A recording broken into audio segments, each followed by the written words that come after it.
அந்த பையன் ஒரு ஃபுட்பால் பிளேயரு, ரொம்ப சுமாரா தான் விளையாடுவான். அவனை டீம்லயே சப்ஸ்டியூட் பிளேயரா தான் வச்சிருந்திருப்பாங்க.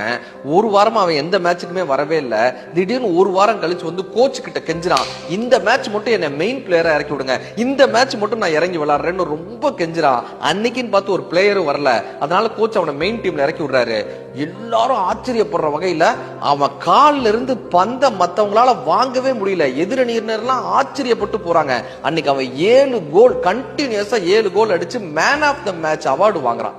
இப்ப கோச் கூப்பிட்டு கேக்குறாரு, எப்பயுமே நீ இப்படி விளையாண்டதே இல்லையப்பா, இன்னைக்கு மட்டும் என்ன அபாரமா விளையாண்டியே, என்ன காரணம்?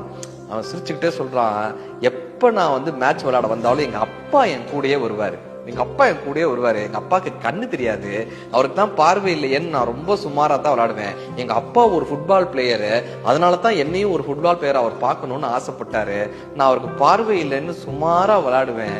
போன வாரம் எங்க அப்பா இறந்து போயிட்டாரு. அவர் இப்ப இந்த மேட்ச் பாக்குறதுக்கு கண்டிப்பா ஆடியன்ஸ்ல ஒருத்தரா வந்து அமர்ந்திருப்பாரு. மேல இருந்து நான் விளையாடக்கூடிய இந்த விளையாட்டை பாப்பாருன்னு எனக்கு தோணுச்சு.